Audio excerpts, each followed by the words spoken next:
Good morning. I'm now calling us to attention to go over the second draft at this point, or having our second budget work session. And as we were just chatting lightly, we will give this to you in a PDF probably this afternoon or tomorrow morning. And if you want any of the supporting documents that I have for each department, they're on the list here where it says what we need to add this year, what we didn't add, if you want to know more detail, how to watch that we return each of y'all on this set of paper. So, at this point, we're just going to review it again. We have a few more instances also, so we'll come back to those if you have some questions, information, or comment. Put another small packet in each one of your seats. And what I did is I just made a copy of everything that we made changes on. So the sheets in the original packet that are not being replaced did not change. So let me run through these changes real quick, and then we can get into some discussion and questions as we move forward. The 8.5 by 11 sheets, that's your revenue budget.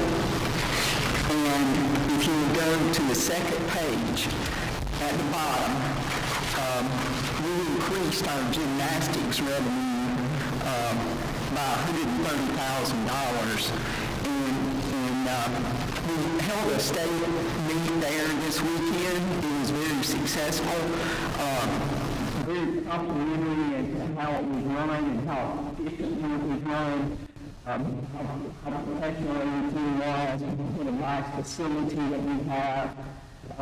So the gymnastics feels like what we will be able to host 2 more state meets next year. So this will be the revenue from the gymnasts where they come in and pay their fees to participate in this state tournament.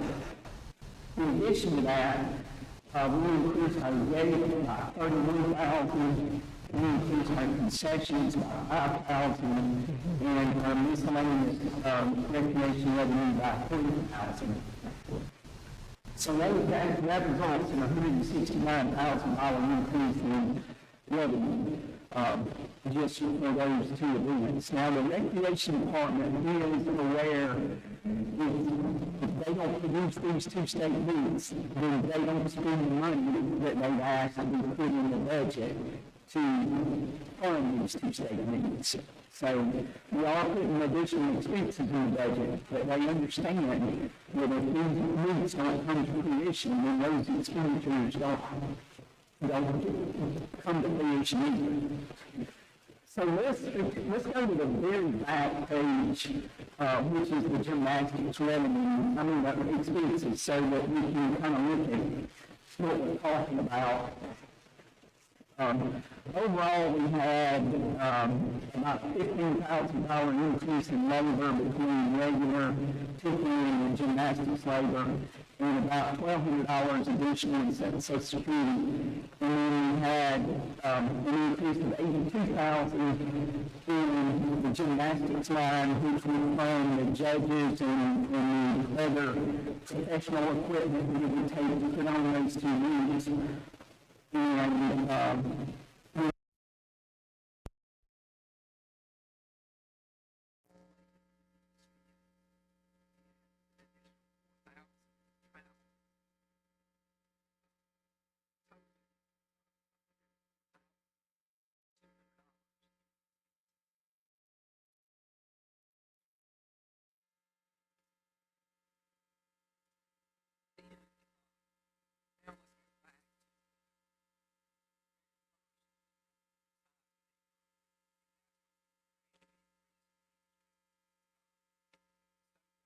the changes to the budget that I made,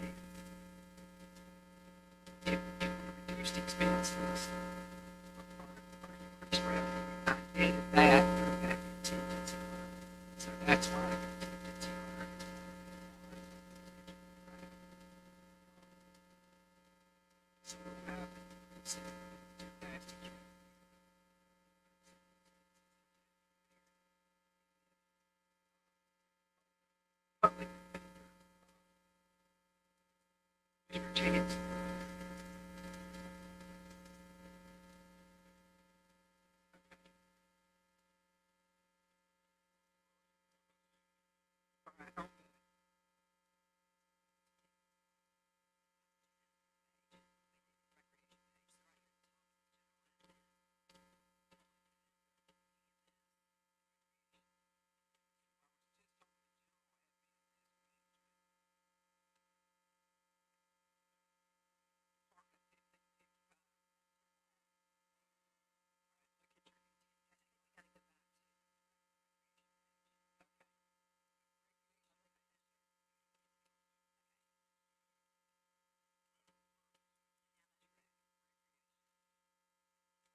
it's expensive to run ads and stuff. So we're anticipating getting it. If we do not get it, they understand they cannot spend this.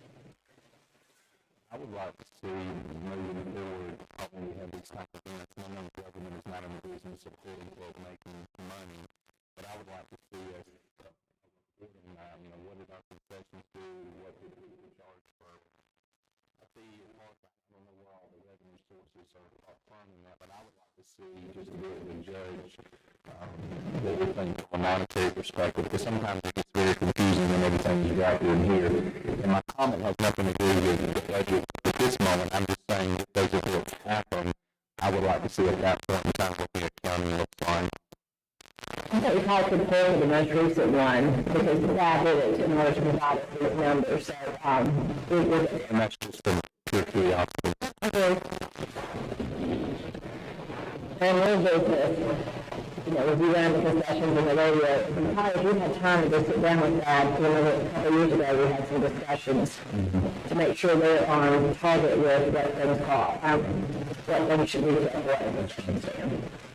Well, they're estimating the revenue for two tournaments, for 2 meetings, that means $169,000, and the total expenses of $104.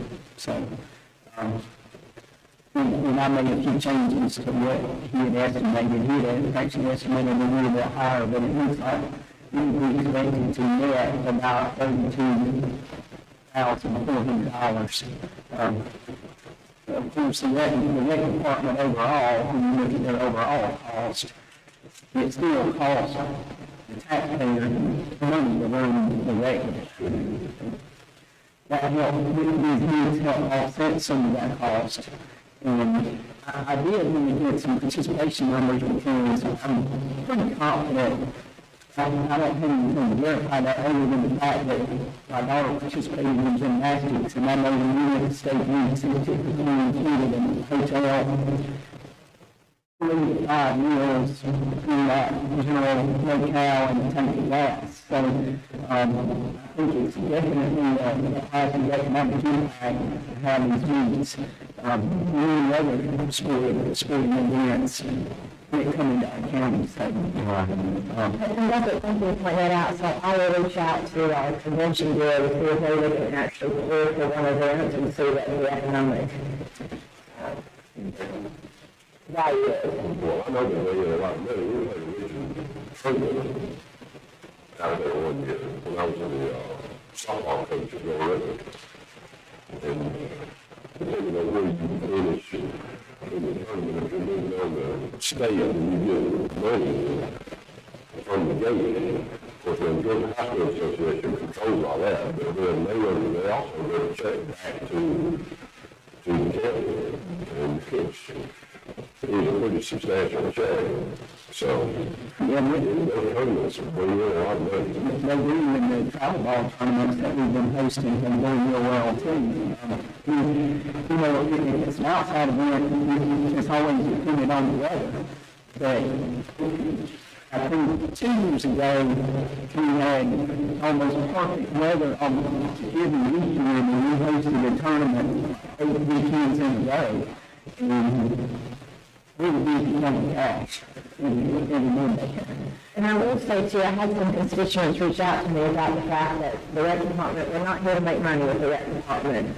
And that when we bring these outside groups in, are we actually keeping our own citizens and our own sports participants from being able to use our fields? And I did verify with Brad the other day that most our participants want to do the practices during the week because, of course, they participate in the travel ball too. So he's doing a fine balance of making sure that we're not running the fields out for these events and ignoring the purpose of the rec was to provide for our current student citizen population.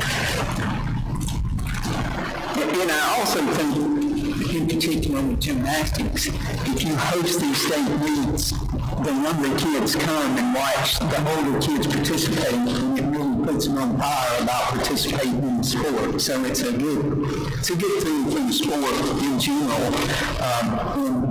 And West Georgia has some excellent gymnastics programs, in private and public gym. So I think it's a really good thing. So as we went on down, the gymnastics line increased $82,000.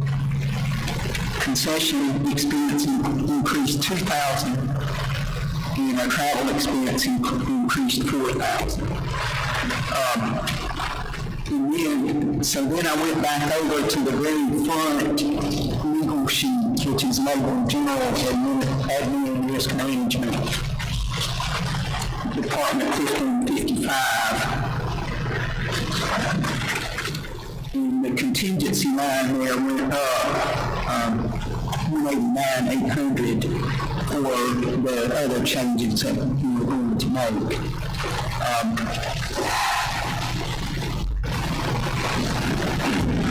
And I was going to ask Commissioner Chance, would you want to explain the public defender and ambulance, or you want me to talk about that? Well, I can go over, I guess, what I researched on the public defender. So I reached out and spoke with both Mary Ellen Simmons with the Public Defender's Office and also with Kirk Cranford. We kind of run together. Both are very generous in trying to help to continue to educate us because of those quasi-employees and so on and so forth. When I spoke with Ms. Simmons, I explained to her one of my concerns is, or I should say, receiving their concerns that they have employees that for benefit purposes run through the state, but they are technically county located or from the state level they're expected to be paid for or funded by the local county or municipality. And so you've got those qualified employees. I know one of the things that we were looking at is that the state was applying $5,000 to these state employees. There are actually certain employees in the district attorney's office that will receive that, and there's many that will not. So the district attorney's office has got actually the same exact issue with this rate coming from the state as the public defender's office does. In talking with Ms. Simmons and looking at the numbers here that were projected, she agreed after we went through and looked at the numbers that it would be $125,000, which was her full act in the one category of trying to get the money replicated or duplicated, if you will, from the state level for those employees in her office that were eligible for that, plus the $1,800 that was for the electronic investigative tool. So that would bring that to $126,800. So that's a $70,000 savings, if you will, looking at from that particular proposed budget on the first draft. I told her that I would like to see us moving forward, and she agreed to have conversations to see, do we want to continue taking this case-by-case basis each year to constantly trying to adjust, or do we want to, for purposes, try to look at those employees that are not state-funded in her office, that are on the county level, and Madam Chairman, so we've got other departments that are like this, for instance, the extension office. Do we want to consider them when we raises or bonuses? Maybe we do, maybe we don't, but we also, if they're in a constant battle, they don't get raises for 3 or 4 years, but they hear that other county employees are getting things as a morale issue, and I think we're doing our level best. The story's been very responsive in trying to close any gaps that we feel that we can fund or what we think is equitable. Some things in the government at the local level are always going to have these quasi things going on just by state statutes and a lot of the things that we're trying to follow. So I'm not trying to muddy the waters, but I think that's a conversation we definitely need to have next year moving down the road. But for the immediate point, Ms. Simmons was happy with the $126,800, so that would free up $70,000. So now going back to the district attorney's office, and I've got so many notes here, but continuing with him, Mr. Cranford stated that he's got approximately 5 assistant district attorneys that are located here in the Carroll County office, approximately 3 investigators, 6 assistants, legal assistants, and 3 victim advocates. So that would bring his total number to actually 17 that are in that quasi category that are dependent upon to be funded at the county level. So just doing the math, if you $89 times $5,000, if we were trying to duplicate this, that would be $85,000. Another thing that Mr. Chairman brought to my attention here again, this goes back to some adjustments made at the state. They are changing the employer match or benefits from 3 to 9%. So he's looking at he's looking at a lot of different options besides just saying, hey, somebody give me money. But he said he may be faced with that very, very soon if he doesn't figure out what that's going to look like on paper, because that's being dictated down from the state. So he's looking at about a 6% increase circuit-wide, and he broke that up into the different counties and so forth. He could be looking at another $80 or something $1,000 just for that. So, what I was hoping that I'd be able to take some of this from put back in contingency too. But what I would like to do, since Ms. Simmons was able to be happy and adjust with some of her numbers here, I'd like to see us move that $70,000 to the district attorney, but there would be no net change in the total budget, but it would be changing in the different departments. So one of the things too that I try to calculate, you hear a lot about, okay, if we're doing something for the public defender, we need to do it for the district attorney, or vice versa. Many of the cases, I think that this is not an exaction, but let's say 85% of individuals that are prosecuted may be considered indigent or they use the public defender's office. So obviously the district attorney is going to prosecute millionaires. Not everyone is indigent that they are prosecuting.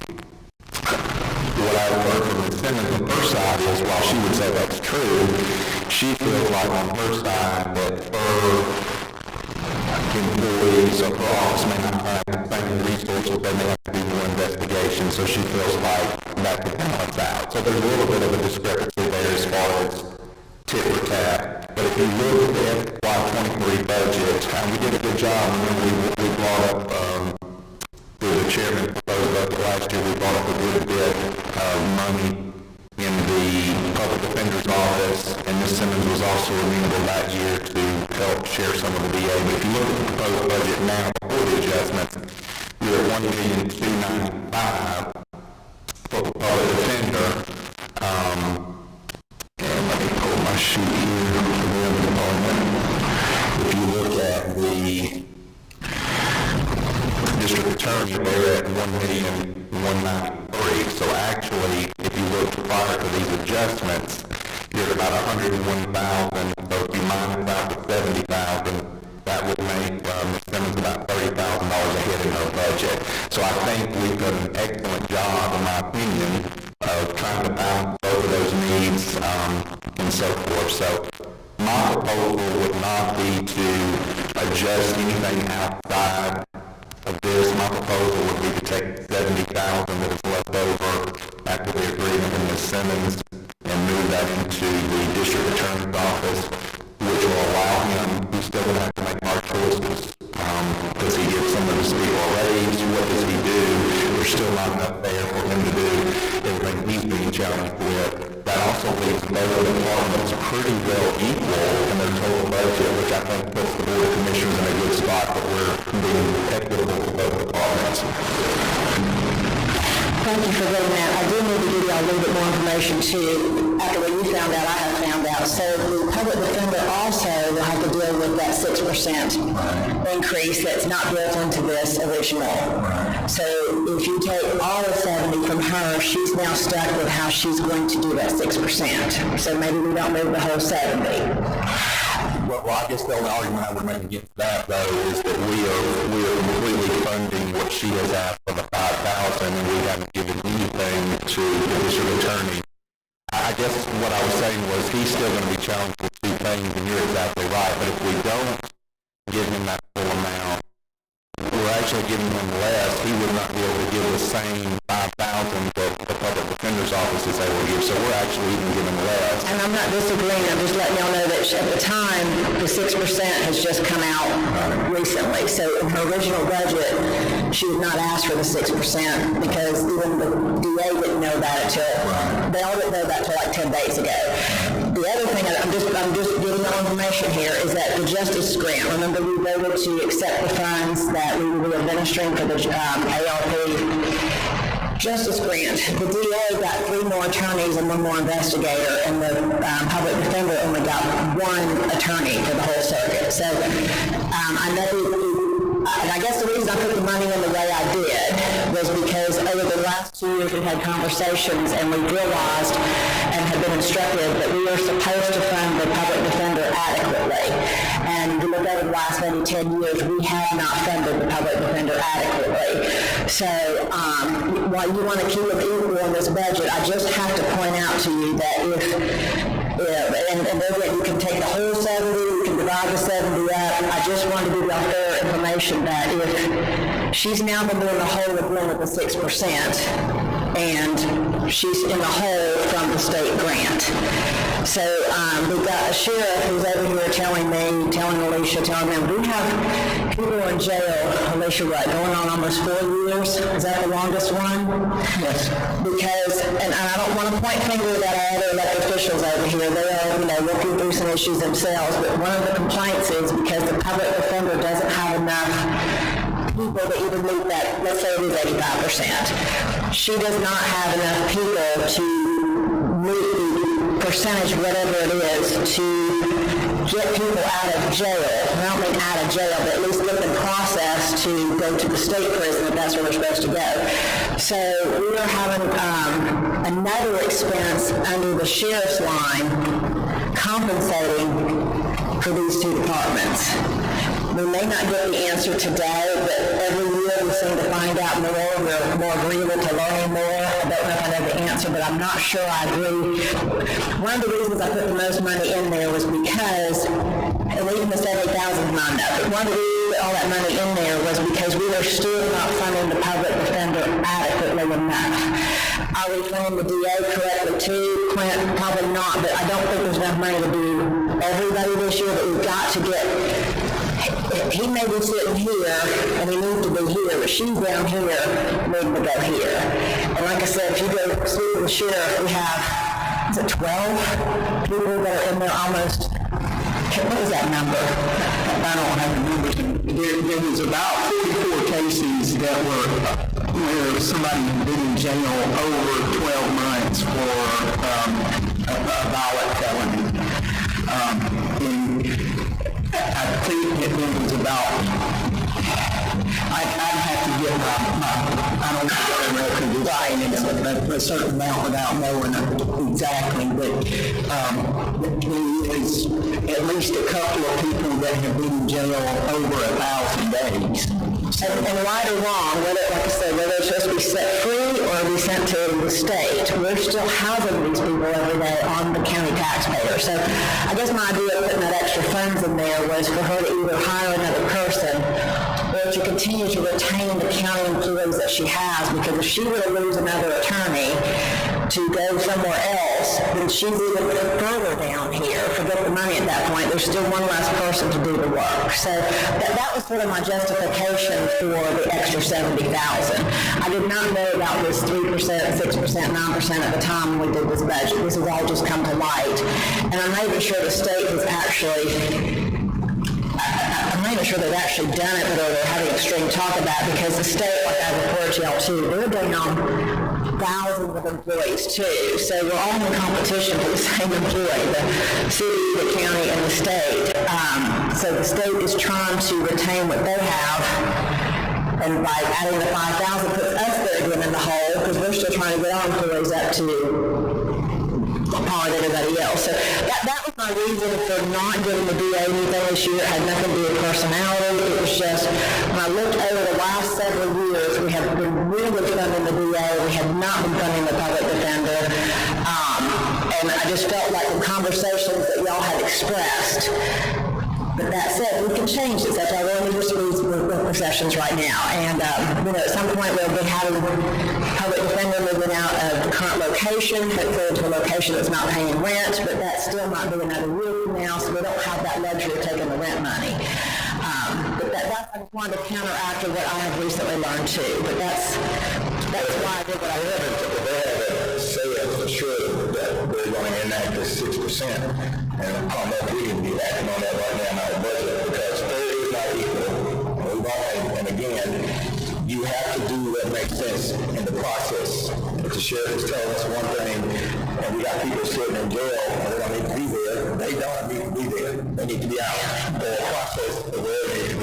That's the correct term. Let's use that word process, not necessarily out. They need to be processed. We don't need to have them sitting in jail. So that means the funds need to be put in a situation or used in a way that keeps that process going. And if we're slowing it down, you know, it may not look equal on paper, but the reality is on the street it may be equal, because we're actually getting the ball rolling on one side, you know.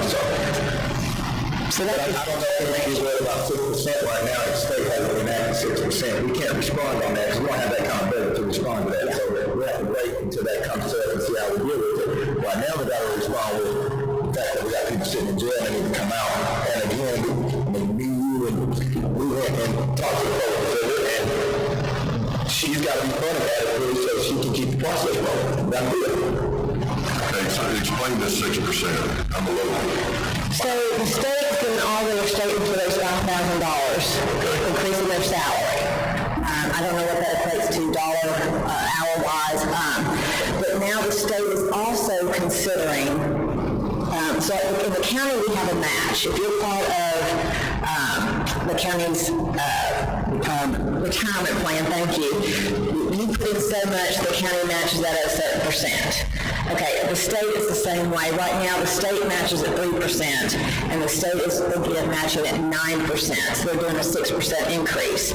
So that does put a burden on the public defender and the DA, because not only they are asking for that $5,000 increase to match the state's employees that do the same job that ours do, but now they possibly have to deal with the 6% increase in retirement. So it goes back to that quasi-employee that we may not solve the problem. This budget, we will have some serious conversations next year, because Carroll County only matches at,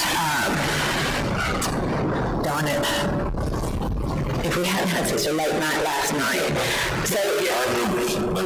So our numbers are very out there. Again, our employees continuously keep getting shafted because the state keeps doing things, and we want to end up matching the state. But I think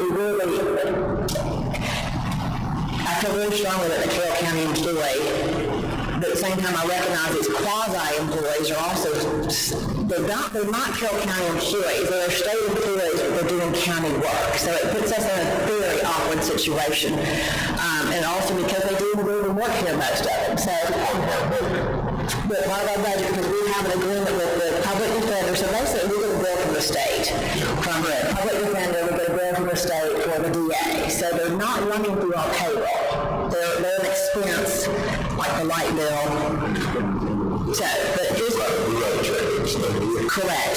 So, like I said, I meant no ill will to the district attorney. It's just that I knew that they'd already gotten 3 attorneys and 1 investigator. There again, putting a worse allowance for us here as local leaders trying to help to do our public defender office. And yes, they do a percent, the district attorney does do a percent that has nothing to do with the public defender. But I just feel like at this point, we are still so underfunded at the public defender, and it's costing us on the sheriff's side. So I still think 7,000 is enough, but that's what we had. I mean, that's to balance this budget and try and do other things. So that's just my only statement, what y'all want to do or don't do, but I just want to give you some background why I put the extra 70,000 in there. Well, and I do want to clarify though on the 70,000, but that's not taking away, that was a different calculation that was done on the number from the first draft, so that's not technically, I hear what you're saying, I'm just saying we're not taking away something from Mary Ellen to come up with that 70,000, even though it was in her total line item number.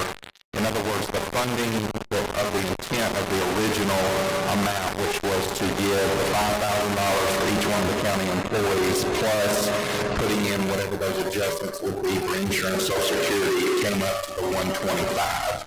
So I just want to make it clear I'm not taking away something that you were putting in there. It's just that the adjustments when we went back and revisited the numbers in her office, that's how that additional money came to be from that number. But she asked for like $300,000 worth of stuff, and that's, so she would ask for like another investigator or another attorney, I can't remember. Correct, and I'm not arguing that point. I'm saying on the original part where she asked for money to get the $5,000 plus the expenses that would go in insurance, Social Security, that number was thought to be $196,800 minus the $1,800, when in fact that number ends up being $125 for the calculations. That's all I'm saying. Probably because she put down like the extra in there for that another employee.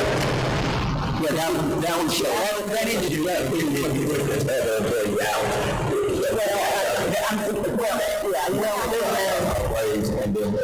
Took that employee out, right? No.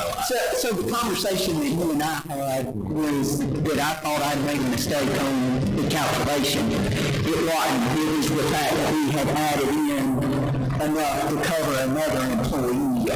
And I never got back with you to explain that to you. So what the chairman's saying is correct, and what you were saying based on our conversation was correct, but I made a mistake in thinking that I miscalculated something and I didn't have a note for that additional employee. And then after the chairman and I sat down and went over it, she said, oh yeah, we added in another employee to try to give them more people to do the job. And so that's what the 70,000. And I'm pretty certain she gave it to y'all, maybe not, so I'll make sure I get it to you again this afternoon. This was her whole request, was for not just the $5,000 to make her 4 county employees it's close to the state employees, but she also asked for other, that was $100,000 pay increases, the $1,800. So there was several things she requested I did not put into the budget. So I will be sure to get this to y'all this afternoon. It may have come by an email. I know we've gotten lots of things from the DA several months ago. I think I had to remind y'all there was a big packet sent from him. So I will get you this extra information this afternoon. But I did not fund her at 100%. I guess my concern is, and I understand what we're trying to do here, but my concern is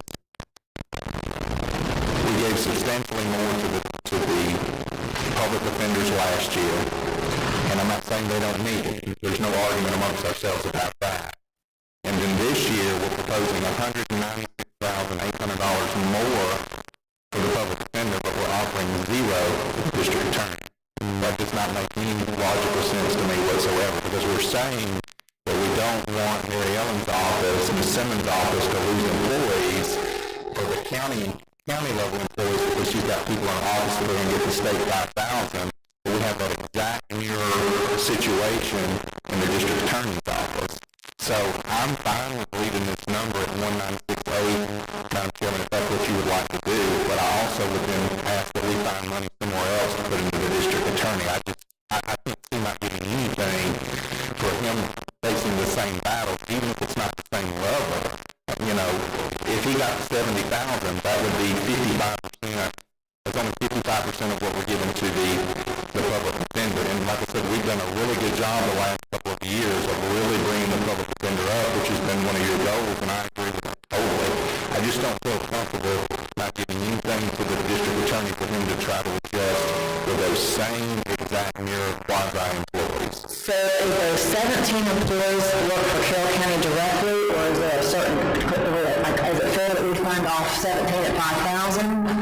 Well, according to Mr. Cranford, and he was asked, can you give me, because he was giving me numbers originally circuit-wide, and I said, okay, let's go through, because I originally asked him for average pay for those employees, just like I asked Ms. Simmons for average pay from first in the different categories.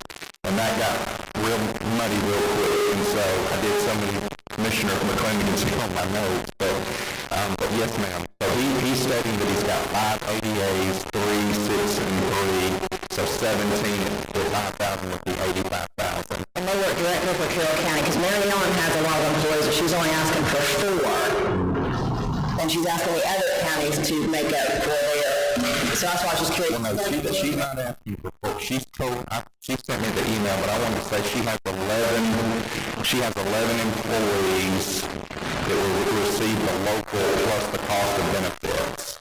that amount that she funded is the 125. So she's showing that she has 11. Mr. Cranford is showing that he's having 17.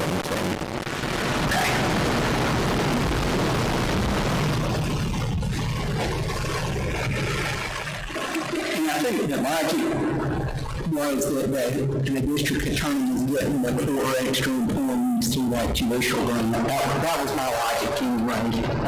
Which is a good logic. I mean, there's no way we're going to continue to match out of our budget whatever the state's throwing at us. That's just not going to happen. And we got to be realistic about it. Yes, I would like to give them, the same amount as we give this group, but for us to fund and then run as smooth we can't always, one has 11 employees, one has 17. Well, there's a off balance right there already, you know what I'm saying? But if one is getting more attorneys because the state is providing that through a grant or whatever, then we need to take that into consideration as part of what he's getting in his department when we look at the other department. Well, I agree with Commissioner Chance, though, that we aren't doing anything but what the state's doing for those existing employees. So we need to come forward to put in $11 and $17. So why don't I go back this afternoon or tomorrow and track them down and find out how many physically employees that are dedicated 90% plus with the DA are here in Carroll County, because I know they do kind of have their employees kind of work in all counties. Let me see if I can find out a specific number versus 17, because if the DA is doing, if 17's Grant has got 17 for Cali, and he's got 10 for Troop, that's a whole different perspective. Let me call him and find out. Let me call Marianne. Let me find out specifically who is dedicated in their office, let's say 90% of the time, to Carroll County. And they would consider those at 5,000 and let the other counties pick up the balance. So why don't I get a little bit more information myself and bring it back to you? I think it is going to be hard to make them equal because they are two different. But I do need to make sure that y'all need this information. I also need to,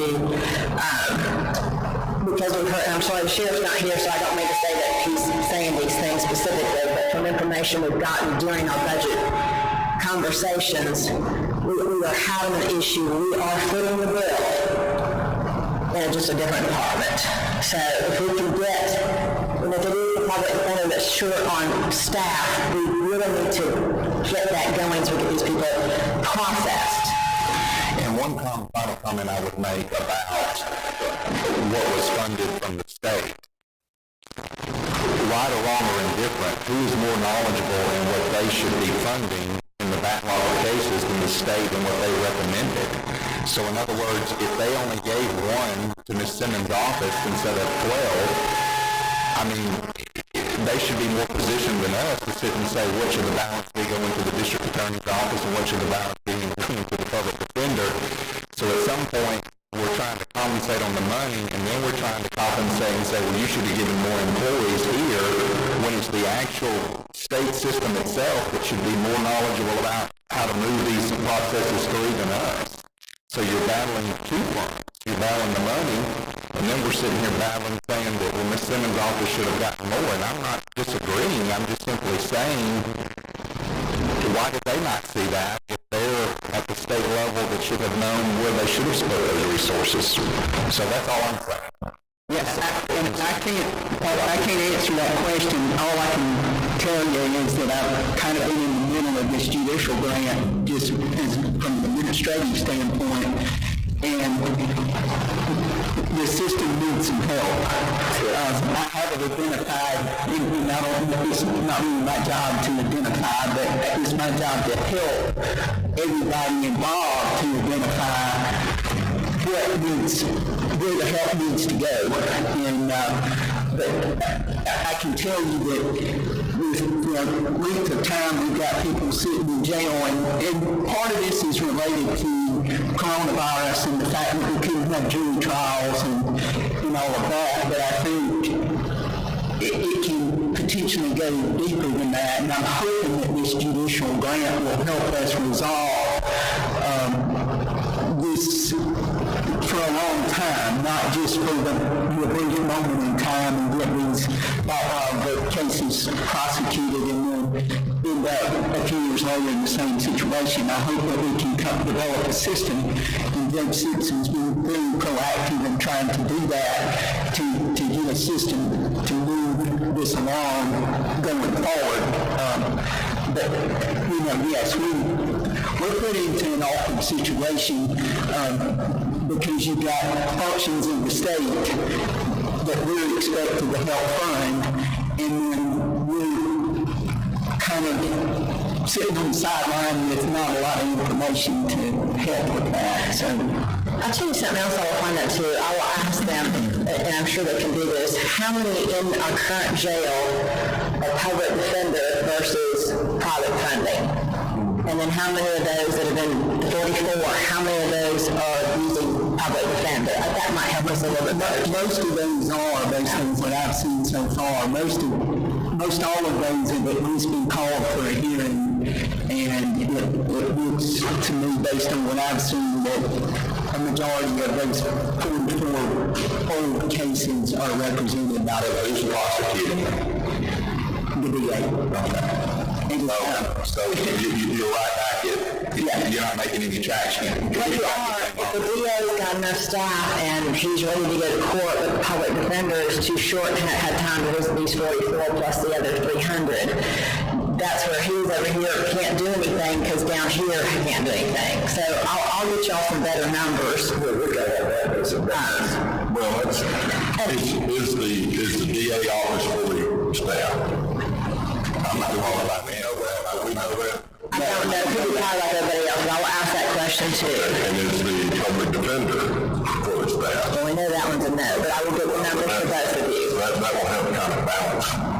Or the number. And that will kind of help me balance things. Right, because I mean, is that a one-to-one when it comes to attorneys, or what does that look like in their offices, you know what I'm saying? It would be a one-to-one. No, it never is. The public defender's office.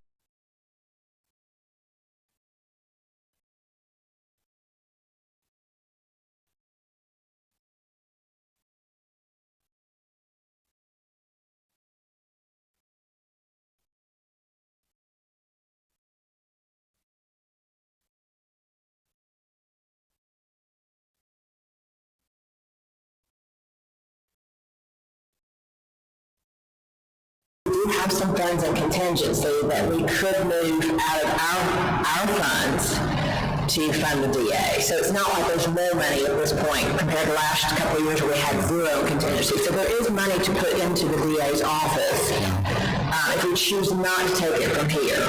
And all this is constructive conversation. I mean, Ms. Simmons has always been Johnny on the spot to meet with me and try to answer questions, and so is Mr. Cranford. So we've got two great leaders in those two departments. It's just trying to balance, this act going forward. Like I said, I think this board has done a very good job of trying to balance the funding, and then like you say, now maybe we look at staffing and what does that situation look like. So I'm happy with whatever we can do moving forward, but I don't feel comfortable not giving anything to the district attorney's office that's battling the same battle just from the raised perspective. Just to put in my 2 cents worth, maybe 1 cent worth. I like all the topics we've discussed. There's a lot of information. I think it might be, it seems on paper so far, but just because the DA's office was fortunate enough, or the state saw fit to offer a grant to the DA's office, and he now has X amount of new staff through that. But we in effect the DA's office by not giving him anything. While we give 5,000 to the public defender, but all this other information is good to get to see that perspective. I just think if you look at it like cars instead of people, we're in effect saying, well, this one has so many cars and we're going to provide the gas money. So if we don't give gas money to one, well, he has the cars, but they won't go anywhere. So, but all that information is good. sad part is come June the 8th, after we're on this budget, it still won't be perfect, and there'll be people coming back, and so. Make the process is backwards. We need to hire these folks, and then the state will pay us instead of the other way around. I mean, of course, we can't do anything about that, but I'm just sitting here, it's convoluted the way it's set up. Yeah, absolutely. That gives Michelle on the homework attendance. I didn't have homework last night. That on next year's bill. We need to talk about ambulance. Sure. I know Mr.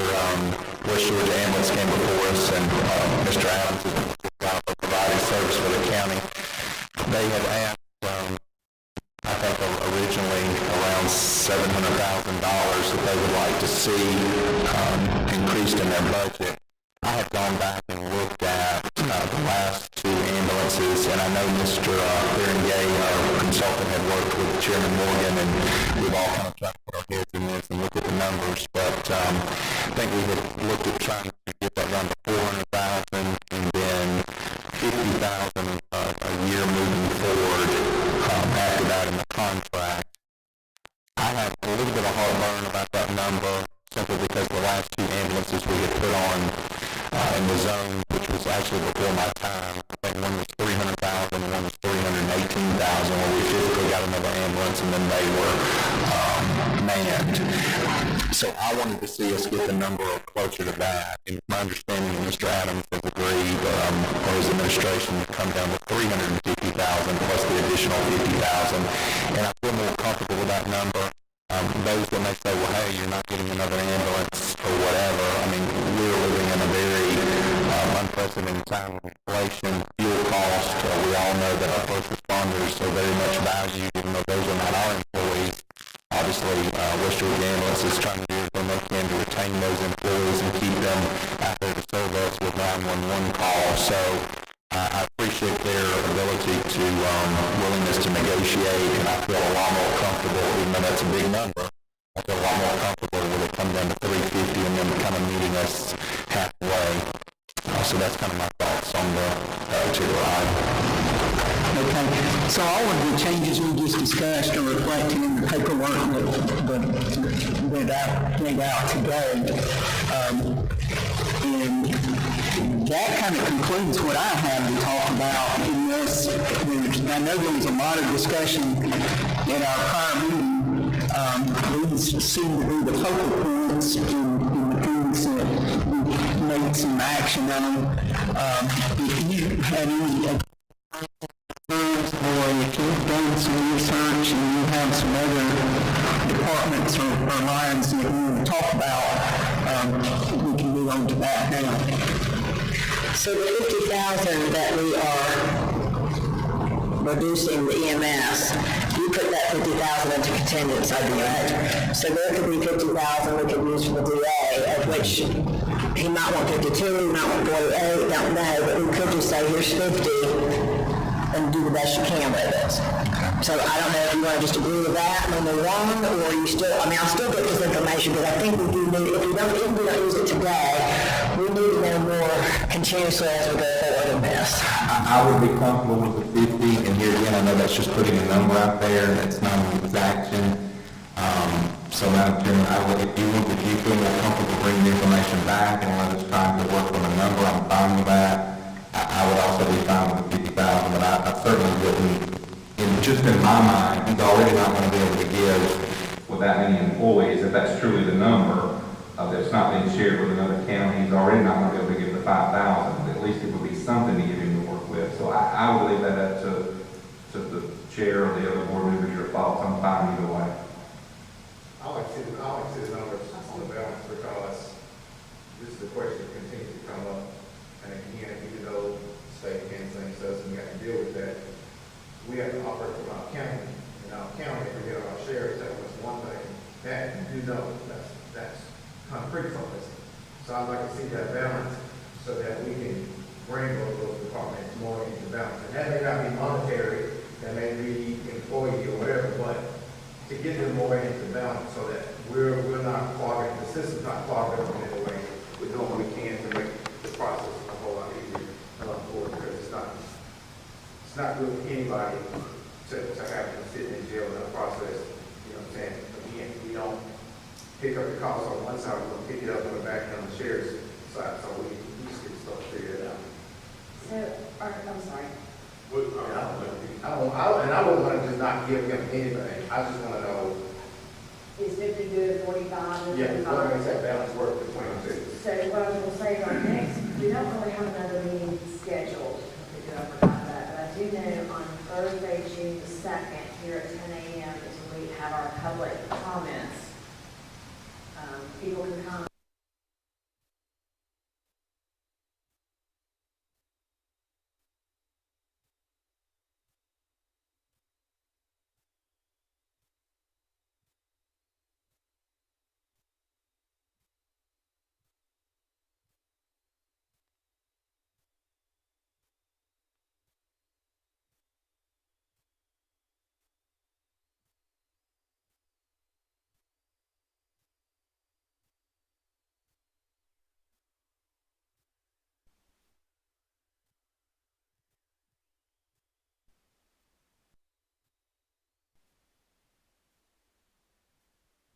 $120,000 to work with, not changing anything else. When would y'all like to come back prior to the public comments? You want to do it on the same day as the public comments? When is public comments? So it's on June the 2nd, it's the same day we have a work session at 4 o'clock. I just don't want to bring this back to y'all on June the 7th when we're trying to vote that night. I think we need to have conversation prior to that. Do you want to do it on the same, so public comments, you know, usually nobody really ever, I can sadly say nobody ever comes to public comments, but if you want to come then, in case we do have citizens, you can then hear what they have to say, and then we could go into meeting like at 10:30. What do you think? I would prefer to have this resolved before June the 2nd. Okay. I would like to, on June the 2nd, I would like to present the proposed budget that we feel like we're going to vote on. Now, I know that we can always, at the work session, we can always make some changes there if we need to, but, Correct. there's a lot of information to put together and a lot of reports to get out there, and it'd be easier on me and my staff if we could have the budget that we're all pretty much in agreement with before then. So if we could do that via email and then have a meeting at 10:30 on the 2nd, just to confirm that, I'm okay with doing it that way. So now let's back up, because Mr. Fuller would like us to speak. So, I mean, really, let me count right quick. So June the 2nd is the work session. Then we would post the agenda on May the 3rd, that Monday, May the 3rd. So honestly... Not May the 3rd. Excuse me, May 30th, May 30th. So we post the agenda on May 30th. And we would like to have the budget posted with the agenda on May 30th. And then, like I said, the meeting comes June 7th, y'all can't change it, but, so we really want to have the meeting then, we probably want to back up to the week of May 23rd to the 27th then to meet, to give us time to get the documents ready to post. So on the 24th or after the 24th? Thank you. It's weird. I always think it's like the second Tuesday of May, but all right. So Wednesday, May the 25th, I'm completely open. I don't know about you, Alicia. Are you? I think I can make it work. Same thing with Thursday, the 26th.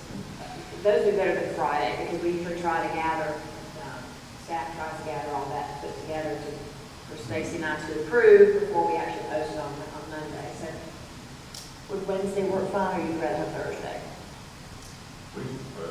Okay. Is Memorial Day the 30th, or is it the 20th?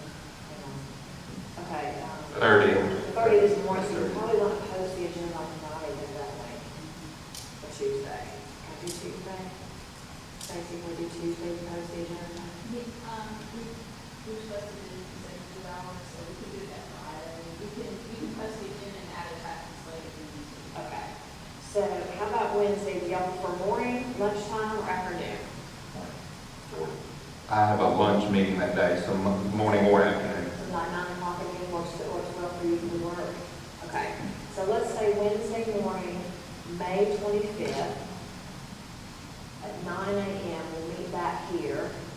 Matt, you'll be here to record us.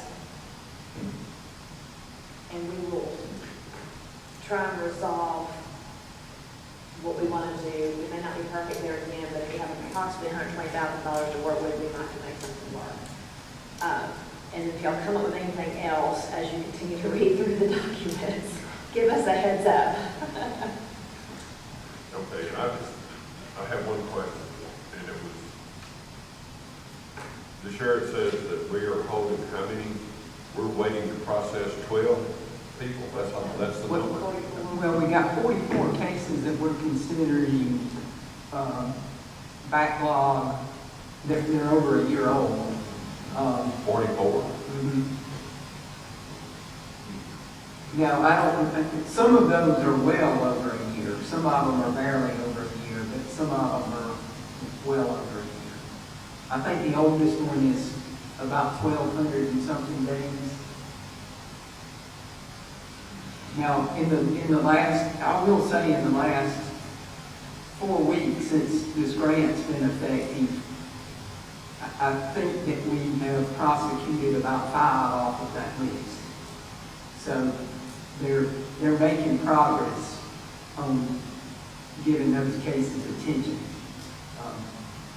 But the meantime, you still got the other ones over here.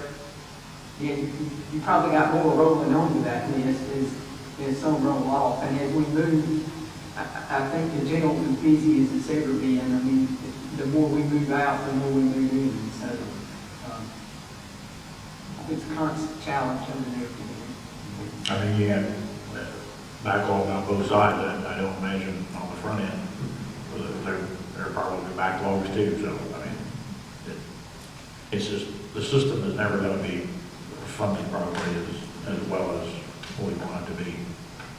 I go back to people would behave, Yeah, not throw the trash out, yeah, keep the dogs and cats. The do right. yeah. I've got a couple, just broad topic issues, if I can throw them out there. So I want to understand, or be assured, this entire budget was based on the premise of being funded with incoming revenues to such a point that it doesn't factor in any increase in property taxes and that kind of thing. In other words, we're doing this on a par revenue stream, is that right? That's the intention. Yeah. You know, it's hard to know exactly what the Right. property tax situation is going to be because Right. we won't get the digest until Yeah. probably June, and then we won't set the millage rate until Yeah. August. But I can say right now, at the end of April, which would be 10 months into the fiscal year, we're at $62 million in revenue. And so if we're somewhere between $3.5 and $4 million a month right now without property taxes coming in. So if you say that we're at, let's just lowball that at $3 million, that's another $6 million. So that puts us at $68 million for FY 2022. And this budget's $67 million. So we're still, at $1 million less than what our actual revenue will be this year. Yeah. So, I feel like that's with the inflation that's going on and everything that all the challenges that we're facing, I still feel like that's a pretty conservative number. In addition to the fact that we have a very well-funded rainy day fund, and if we miss revenues or if we have an economic downturn in the next 12 months, we've got the ability to weather that. Where in the past we may not have been. So Commissioner Rose, yes, based on what y'all want, we want to anticipate a slight rollback as we faithfully done compared to our other surrounding elected bodies. We have faithfully continued to do a rollback. So that is still the intention of this budget when we projected the revenues, is to have the same thing we've done in the past. The other is, though, where we're going to be sitting a little bit differently is the last two. Well, when I was on the board originally, we had 0 contingency funds. In my first year, we had 0. But because we have been so conservative, we have these funds last year and this year to buy a lot of things that have been neglected, i.e. the turnout gear, fixing all the roofs. I don't think I'll have that luxury this time next year because we have had to fill so many other needs that the county has. But we have done a great job in fixing a lot of broken things and giving a lot of major support to departments that have been just filtering along. So we've protected the SPLOST very well too, and making sure it's going to be for serious capital projects, i.e. the county had been building that we were so tired last night we didn't even get to jump for joy that we now have an architect. We are really moving this project along. So, but yes, the intention is not to provide a budget that is going to tax our citizens, but at the same time provide a budget that gives them the services that we have continuously been able to provide. Yeah, good. Yeah, that's what I thought. I just wanted to confirm, so that's good. Because I anticipate that, I mean, not knowing for sure, but it is likely that home values and that kind of thing will go up in order to keep our ratio at the state required 40%. So it'd be good if we could do something with the luxury, like you say. Yeah, good. Remember, I'm elected like y'all are, so Yeah. I want to do the best by the citizens too. So Yeah. The real estate prices are continuing to be through the roof. I mean, Yeah. You're seeing properties that sold a year ago for $450,000, selling for $600 now. And, all that will be reflected in those percentages that are required by the state. Yeah. With the floating homestead, that shouldn't affect the homeowners. Yeah. But it will affect other properties that are not under homestead. Mm-hmm. You and I talked about I like to call it a buffer. I don't like calling it a surplus. And we generally try to stay about 3 months on that. Are we still in good shape with that? Very good shape in that. Okay. One more issue. And no, I'm not going to get into all to performance evaluations and all that. So I know that's a very complex system. One day we might be able to delve into that or move toward that. But anyway, what I'm wondering is, as far as county employees' pay, this budget does factor in the $1 per hour overall. Is that correct? Yes, it does. So what I wondered is, and we know that, I mean, with inflation at 8% plus, the $1 per hour is a conservative approach, and we are not even keeping up with inflation at that point. But I wondered if we want to consider at all any portion of that money that we're currently applying for raises, or if there is any additional money available, would we want to consider funding any portion for a pay for performance? In other words, to have our department heads award top performers or incentivize employees rather than only give a $1 an hour raise. Would we want to have some portion to incentivize employees and award top performers? Maybe say we're funding $1 an hour and say 70% of that is across the board, but 30% 50% is pay for performance, or if we want to say we're giving $1 an hour to everybody, and we have a little additional money that our department heads can award to your top performers. I don't know, I'm just throwing that out there as incentive pay. And again, I go back to my career with the state. I mean, I always had the ability to, I guess, at least have some pot of money that I could differentiate among my best employees and award them with some additional funding so that we retain the brightest and the best and all that, as the state used to say.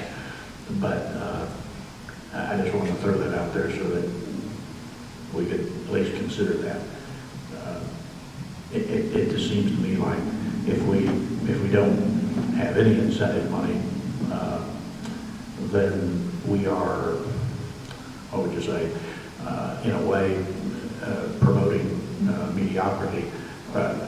In another way, we are not awarding our top performers, but maybe that's taken care of. Maybe there are ways to do that, absent allocating some funding to that. But anyway, just throw that out there. And I don't know, like Montreal, like the school system or any large employer, I would imagine that they don't just give a dollar amount across the board, that there is some discretion given to department heads so that your top performers are incentivized. There always was at the state, and so I just want to throw that topic out there. Right now, I think that we're still way behind the curve on trying to be competitive in the marketplace. And as much as I agree with you from a supervisory standpoint in wanting to compensate people who perform at a higher level, overall, I still think that we need to get our base pay up to the point that, I think retention is just a big issue right now across the board. And of course, you want to retain your best people.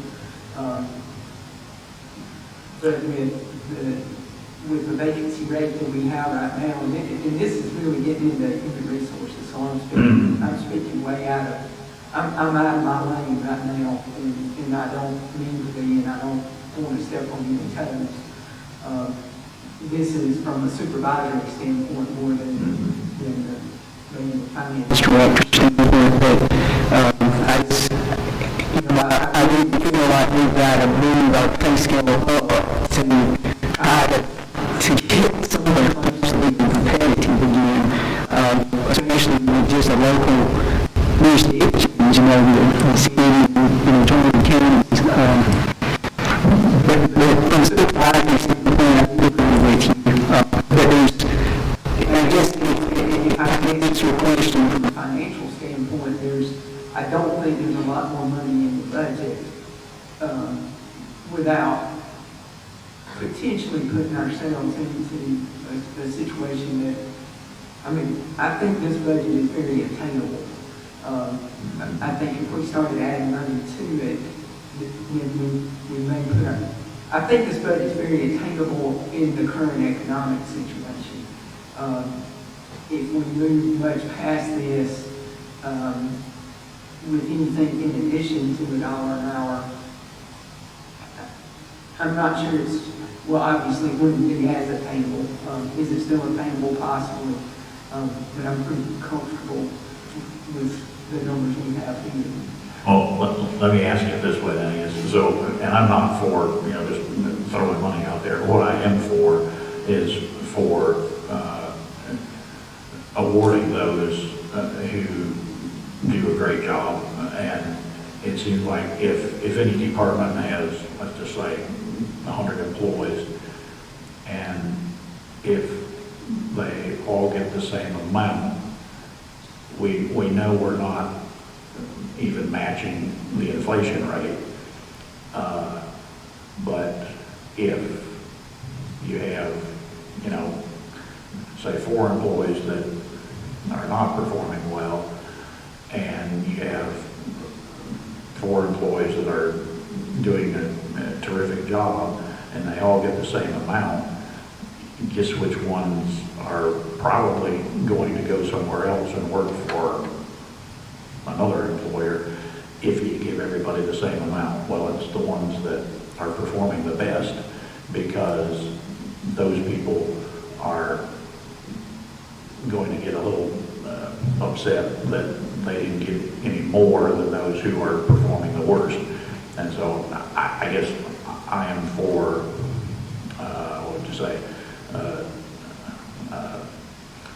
trusting our department heads, if there is an adequate check and balance system there, to say, and it's not in favoritism at all, I don't want to promote that at all, it's to promote an award to those who are performing the best, so we keep them, and our low performers are either incentivized by them seeing what we can give, and so we are then systematically at least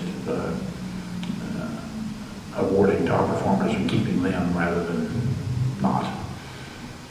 So if we don't want to fund any more toward employee raises, then I would just throw out there, for the amount we are funding, do we want to give some smaller portion of that, a minor portion of that, to our department heads in the form of incentive pay, like 80% of it is across the board and 20% of it is incentive pay, so they can make some difference. That's just a thought. I'm just throwing it out there. I just would hate to. You're referring to an employee evaluation system, and it's not a good idea to just set a pot of money out there without putting supervisors through some type of training. And that has got to come first before you try to get them to have. People are going to give based on if they like a person, they're not, or there's going to be all these different ratings, and you can't have a pot of money out here that you want them to use to incentivize employees, unless you're taking them through some training, so that's a uniform way of doing it. In the school system, there's a uniform way of doing it. Yeah. So you got to have that first before you can have the other part. You don't want to just have the pot of money sitting out there and say, hey guys, I'll give you guys 8% of our funds is going to go to your raises, 20% is going to go to the department heads, but then incentivize, you know, their particular department, but they haven't been trained on how to do that. Or you're going to have another problem.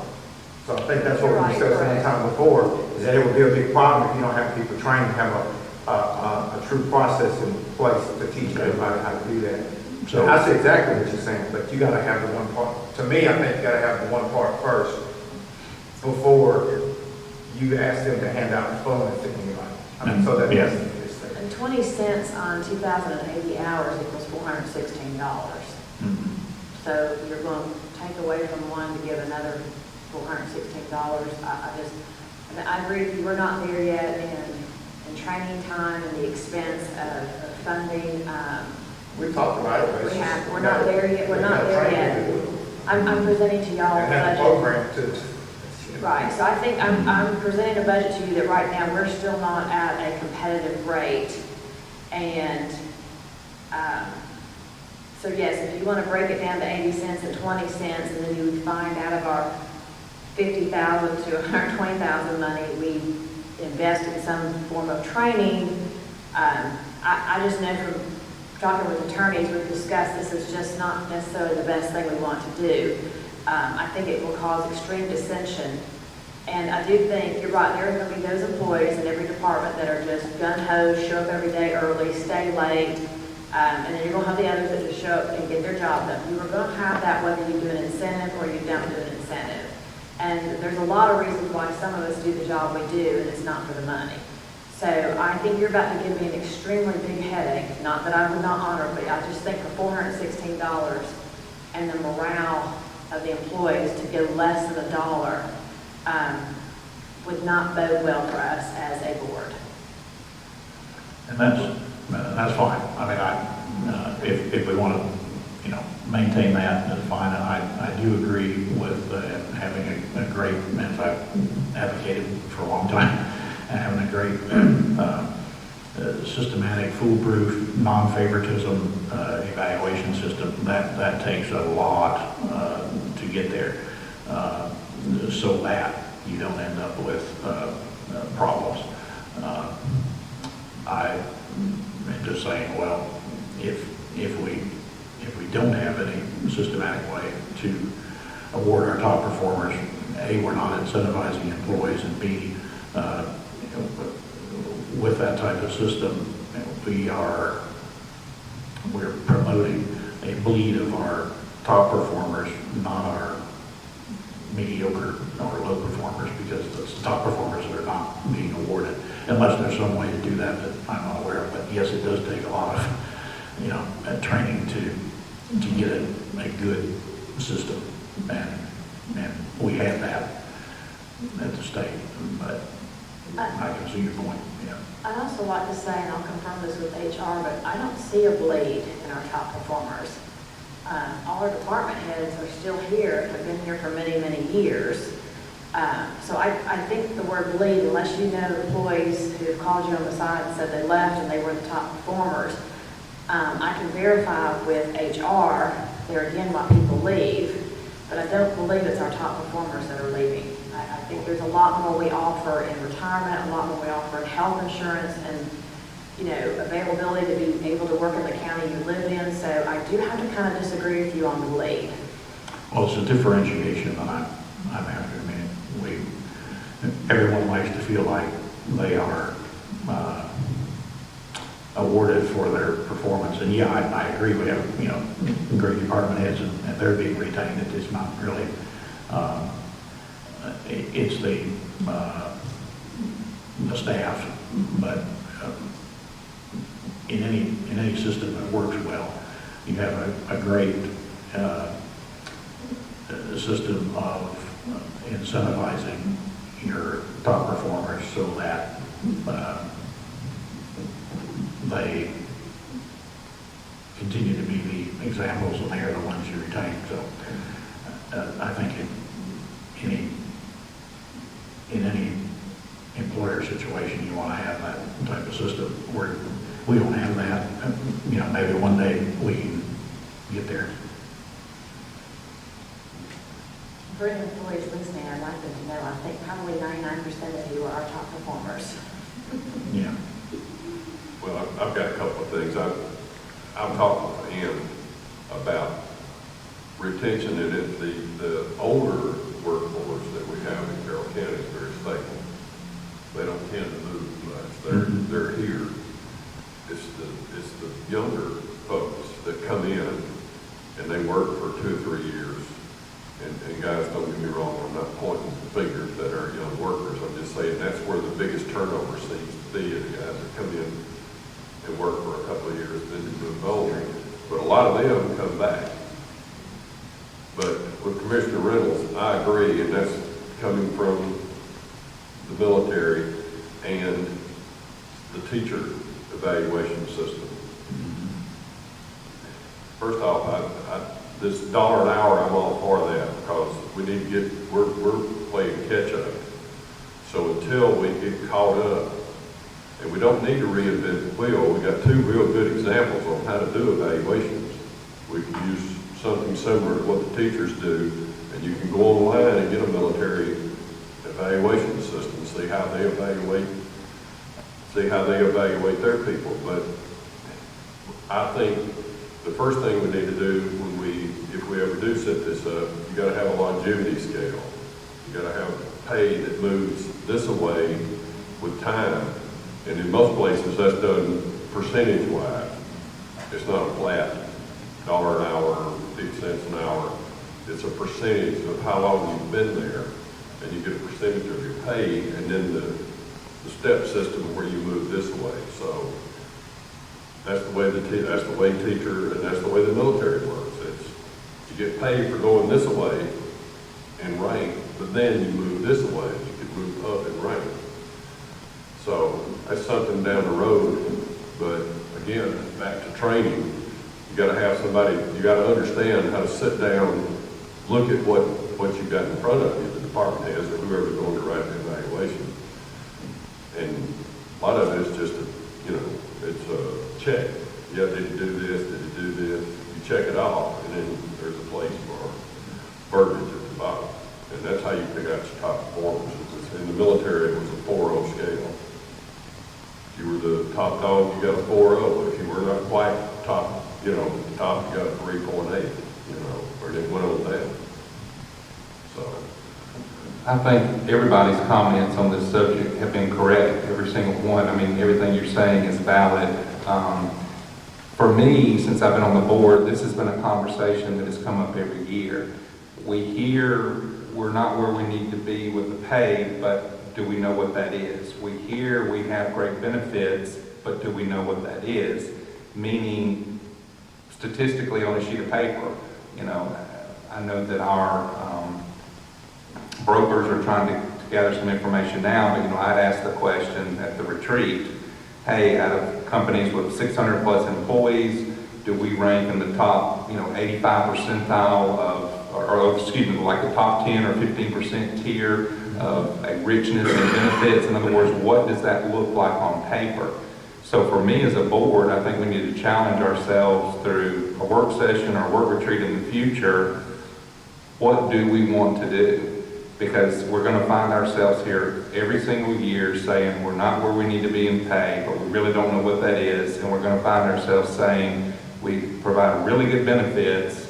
And I'm not saying we don't, because we do, but do we know what that is to even explain to the employee? Do you realize you've just come to work for a company that you're going to be in the top 5% of companies with 500 plus employees in richness and benefits? Do you realize what that's worth to you? We have no way to really quantify that. So to me, the conversation has got to go back to the drawing board. I think everyone here has made very valid points. But as a board, what are we going to do and what do we want to try to aim towards? I think we are doing the best we can. I think we all know we need to try to increase the pay, and I think we all know we have good benefits, but we don't know how to quantify that. So before we sit down and try to quantify that in relation to money, we need to quantify what is our process going to be, and then all these factors aim in, just like Commissioner McClendon, we got to train people. To your point, you want to reward top performers if that's what the board chooses to do. Commissioner Fuller, there's plenty of examples out there. Chairman Morgan, that's responsible for all the employees, doesn't want a war on her hands, so to speak. So there's something we all need to put our heads together and figure out what does that process look like. Because if we keep handling it this way, we're just going to regurgitate everything the same year.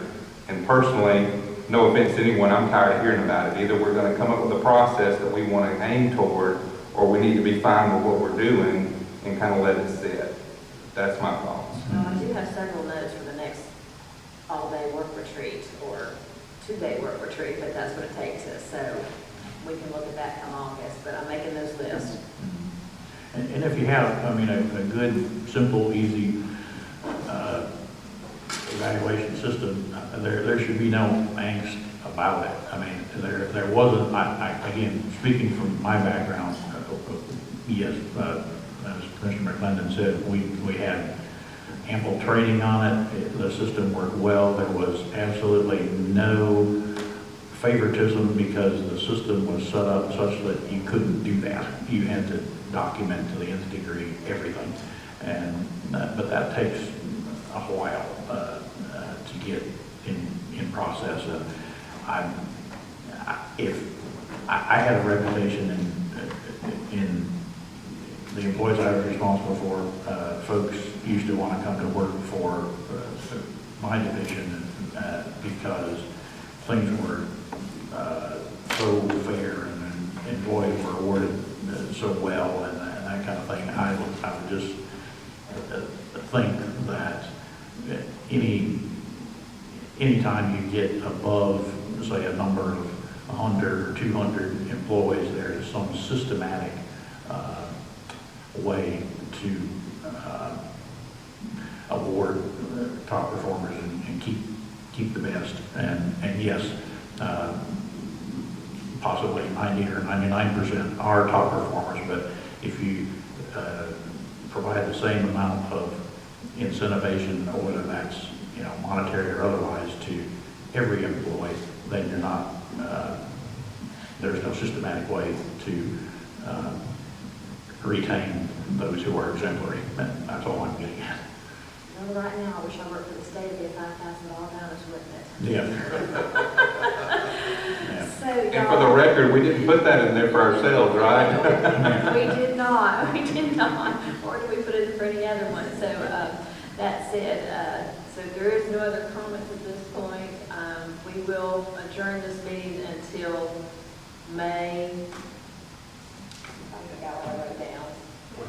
May 25th at 9 a.m.